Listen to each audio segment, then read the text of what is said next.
Guys आज मैं फिर से आ गया हूँ आपको ये सिखाने कि इंग्लिश का न्यूज़पेपर कैसे पढ़ते हैं। तो चलिए वीडियो को शुरू करते हैं। देखिए हेडिंग लिखिए यहाँ पे कांग्रेस। दोस्तों कांग्रेस शॉर्ट में लिखा है, ठीक है, डॉट लगा के। तो कांग्रेस प्लान्स यानी कि कांग्रेस ने योजना बनाई टू कॉर्नर घेरने की बीजेपी। कॉर्नर का मतलब होता है दोस्तों घेरना। तो घेरने की योजना बनाई बीजेपी जेजेपी गवर्नमेंट यानी कि बीजेपी और जेजेपी की जो सरकार है, ये भी दोस्तों गवर्नमेंट भी शॉर्ट में लिखा हुआ है। तो बीजेपी जेजेपी की जो सरकार है उसको घेरने की योजना बनाई इन हरियाणा असेंबली, हरियाणा की जो असेंबली है उसमें, ठीक है। अब दोस्तों यहाँ से पढ़ते हैं, हेडिंग तो हमने पढ़ ली, अब यहाँ से पढ़ते हैं। मैं नीचे कैमरा सेट कर लेता हूँ। सो गाइज मैंने नीचे कैमरा सेट कर लिया है और मैं आपको एक बात और बता दूं कि मैं इस चैनल पे रोज ऐसी वीडियो डालता हूं जिसमें मैं इंग्लिश का न्यूज़पेपर पढ़ना सिखाता हूं। तो दोस्तों इसको सब्सक्राइब जरूर कर लें अगर आप नए हैं तो, ठीक है, और वीडियो को लाइक भी कर दें। देखिए फिर लिखा है एज। एज का मतलब जैसा कि, या फिर एज का मतलब होता है क्योंकि the monsoon session of Haryana assembly यानी कि हरियाणा असेंबली का जो मॉनसून सेशन है। दोस्तों मॉनसून तो आपको पता होगा सीज़न आता है जिसमें खूब ज़्यादा बारिश होती है, उसी सीज़न को हम मॉनसून कह देते हैं। तो जो मॉनसून सेशन है किसका, हरियाणा असेंबली का, इज स्लेटेड। स्लेटेड का मतलब है कि वो प्लान्ड है, ठीक है। बोलते हैं ना कि भाई ये चीज़ तो प्लान्ड है, तो इज स्लेटेड का मतलब भी हो गया कि ये प्लान्ड है टू बिगिन। बिगिन का मतलब शुरू होना, तो ये तय है। इस स्लेटेड का मतलब आप ये भी कह सकते हैं तय है, ये प्लान्ड है। हिंदी में तय बोल दिया मैंने।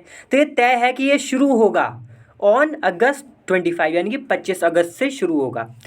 फिर लिखा है मतलब 25 अगस्त को शुरू होगा। द मेन अपोजिशन, तो ये जो दोस्तों थोड़ी खांसी हो गई मुझे आज, थोड़ी तबीयत खराब है मेरी।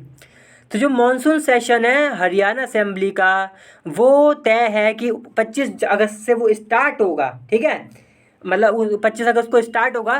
तो ये जो हो रहा है इसके वजह से द मेन अपोजिशन पार्टी, जो मेन जो है मुख्य जो अपोजिशन पार्टी है, विपक्ष दल जो है, जिसका नाम जो यहाँ पे है कांग्रेस, ठीक है। तो कांग्रेस मेन अपोजिशन पार्टी है, is all set. All set का मतलब पूरी तरह तैयार है, ठीक है। इज ऑल सेट का मतलब हो गया पूरी तरह तैयार है टू कॉर्नर यानी कि घेरने के लिए। टू कॉर्नर का मतलब घेरने के लिए the ruling BJP Janata party, the ruling Bharatiya Janata party, जिसको हम शॉर्ट में बीजेपी कहते हैं, और Jannayak Janta party JJP coalition government. Coalition का मतलब होता है दोस्तों गठबंधन। आपने सुना होगा हिंदी में काफ़ी बार कि इनका गठबंधन हो गया, उसी को हम गठबंधन को इंग्लिश में कोलिशन कहते हैं, ठीक है। तो ये जो रूलिंग है, रूलिंग का मतलब ये जो गठबंधन है अभी रूल कर रहा है, इसकी सरकार है, इसलिए लिखा है गवर्नमेंट। तो ये जो इसकी सरकार है, जो गठबंधन वाली सरकार है, इसको, ठीक है, इसको घेरने के लिए पूरी तरह तैयार है कांग्रेस, जो कि कौन है, मेन अपोजिशन है। देखिए गाइस फिर लिखा है ऑन इश्यूज। अब ये जो घेरेगी इसको कांग्रेस किस मुद्दे पर, तो ऑन इश्यूज। इश्यूज का मतलब मुद्दे, तो किन मुद्दों पर, ऑन इश्यूज सराउंडिंग यानी कि वो मुद्दे जो कि घेर रहे हैं, सराउंडिंग का मतलब घेर रहे हैं law and order. Law and order का मतलब दोस्तों वही जो नियम कानून की व्यवस्था है उसको घेर रहे हैं, उसके चारों ओर हैं। In the wake of, in the wake of का मतलब है कि ये वजह बताता है कि क्या वजह है इसकी। तो रिसेंट कम्युनल वायलेंस, तो ये जो इश्यूज बने हुए हैं, जो मुद्दे बने हुए हैं जो लॉ एंड ऑर्डर के ऊपर है, कि लॉ एंड ऑर्डर के मतलब के बारे में है। तो ये जो मुद्दे बने वो क्यों बने, रिसेंट कम्युनल वायलेंस यानी कि जो हाल ही में, रिसेंट का मतलब हाल ही में, जो रिसेंट दोस्तों तब लगाते हैं जब कोई हाल ही में कुछ होता है। कम्युनल मतलब धर्म से जुड़ा हुआ होता है, और वायलेंस का मतलब होता है हिंसा। तो ऐसी हिंसा जो धर्म से जुड़ी हुई है, ठीक है, धर्म से जुड़ी, जाति वगैरह से जुड़ी हुई है। और यहाँ पे लिखा है रिसेंट, रिसेंट का मतलब जो हाल ही में हुई है हिंसा, उसके वजह से, इसलिए लिखा है इन द वेक ऑफ। तो इस हिंसा की वजह से ये जो इश्यूज हैं जो कि इसके चारों ओर हैं, इस पर बीजेपी और जेजेपी की जो ये है कोलिशन गवर्नमेंट यानी कि ऐसी सरकार जो गठबंधन वाली है उसको घेरेगी। कौन, कांग्रेस, ठीक है, बिल्कुल डिटेल में बता दिया। फिर देखिए आगे लिखा है और क्या मुद्दे हैं, फ्लड्स मिसमैनेजमेंट।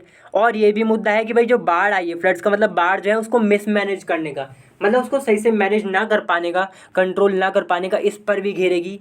इवन एस का मतलब उसी समय जब ये सब हो रहा है उसी समय द गवर्नमेंट इज कॉन्फिडेंट, जो गवर्नमेंट है वो तैयार है, मतलब वो पूरी कॉन्फिडेंस है, उसे आत्मविश्वास है ठीक है। तो ये क्या कह रही है, कांग्रेस तो पूरी तरह तैयार है इसको घेरने के लिए। उसी समय, इसलिए लिखा इवन एस, उसी समय जो सरकार है यानी कि जो गठबंधन वाली सरकार है वो इज कॉन्फिडेंस यानी कि उसे आत्मविश्वास है on it's part. On it's part का मतलब है दोस्तों अपनी तरफ से, ये जो सरकार है इसको अपनी तरफ से पूरा विश्वास है, इसलिए लिखा ऑन इट्स पार्ट। बोलते हैं ना मेरी तरफ से, तो ये सब।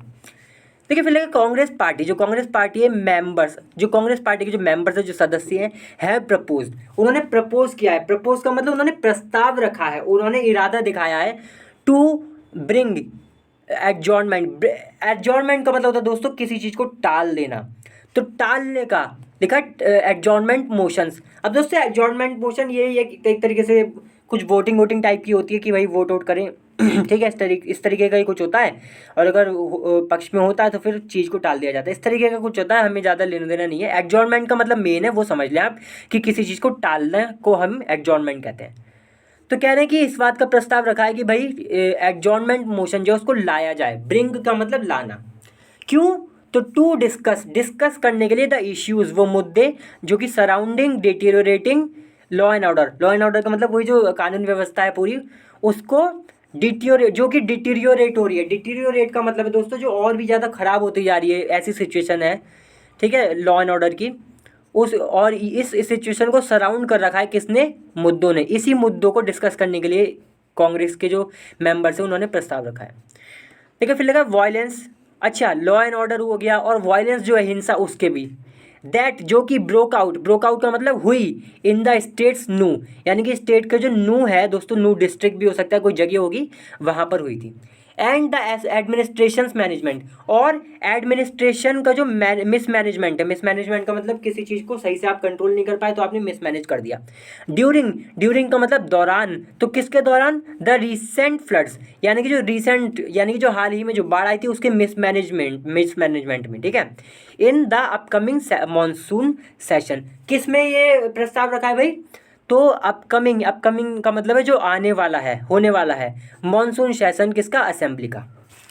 ठीक है, फिर लिखा अदर इश्यूज़ का मतलब जो दूसरे मुद्दे हैं, इंक्लूडिंग जिसमें शामिल है अनएम्प्लॉयमेंट का मतलब बेरोजगारी, एंड ब्लेटेंट मैनिपुलेशन। दोस्तों ब्लेटेंट का मतलब हो गया कि एकदम खुल्लम खुल्ला एकदम स्पष्ट, जिसमें कोई सवाल जवाब ना हो, एकदम साफ दिख रहा हो, ठीक है। और मैनिपुलेशन का मतलब हो गया कि आप कह सकते हैं मतलब छेड़छाड़ी का टाइप की आप कह सकते हैं, ठीक है।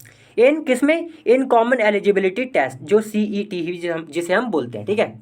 कॉमन लगा प्रॉब्लम्स इन द फैमिली, और जो फैमिली आइडेंटिटी कार्ड में जो प्रॉब्लम्स है उसमें, पे स्केल ऑफ एम्प्लॉयज़ यानी कि कर्मचारियों का जो पे स्केल है उसमें, वरीसम कंडीशन, वरीसम का मतलब होता है जो चिंता दिलाने वाला हो, ठीक है, जो चिंतित करने वाला हो, ऐसी स्थिति कंडीशन ऑफ एजुकेशन की, वुड ऑल्सो बी रेज। तो ये जो मुद्दे बताए अभी हमने कि पे स्केल हुआ, आइडेंटिटी कार्ड, ठीक है, और ये जो कंडीशन है एजुकेशन की, ये सब वुड ऑल्सो बी रेज। दोस्तों ये पैसिव है, यानी कि इनको भी उठाया जाएगा, इसका ये मतलब है, ठीक है।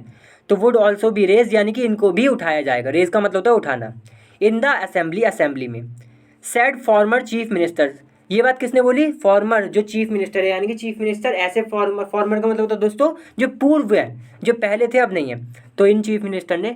एंड लीडर ऑफ अपोजिशन, और अपोजिशन के लीडर भी हैं जिनका नाम है भूपेंद्र सिंह हुड्डा, इन्होंने ये बात उठाई, मतलब ये कहा कि हम उठाएंगे बात। ठीक है, फिर लिखा CLP मीटिंग हेल्ड, जो CLP की जो मीटिंग है उसको हेल्ड किया गया, यानी कि उसको करा गया। मिस्टर हुड्डा है, सैड, उन्होंने कहा वेरियस, ठीक है, सैड का मतलब कहा, various public centric issues, various का मतलब कई सारे, पब्लिक सेंट्रिक इश्यूज़ यानी कि ऐसे इश्यूज़ जिसमें पब्लिक सेंटर है, जो पब्लिक के ऊपर है, वर डिस्कस, उनको डिस्कस किया गया। दोस्तों ये फिर से पैसिव आ गया, वर डिस्कस यानी कि ये जो मुद्दे हैं इश्यूज़, इनको डिस्कस किया गया इन द मीटिंग, ठीक है। इश्यूज़ का मतलब समझ गए, मुद्दे।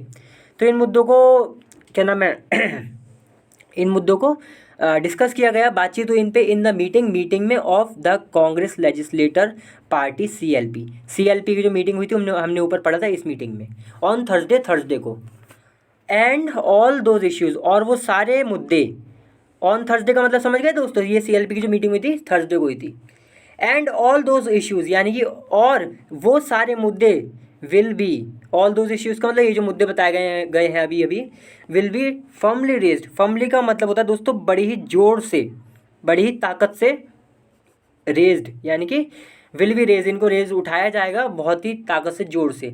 During the assembly session, during का मतलब के दौरान, किसके दौरान, द असेंबली सेशन यानी कि असेंबली सेशन जो होगा उसके दौरान क्या होगा, उसमें ये मुद्दे भी उठाए जाएंगे। ठीक है, तो चलिए दोस्तों आज की वीडियो यहीं पे खत्म करते हैं, अगली बार फिर से मिलते हैं किसी और अच्छी वीडियो के साथ। तब तक के लिए वीडियो को लाइक करें, शेयर करें, चैनल को सब्सक्राइब जरूर करें। चलिए बाय।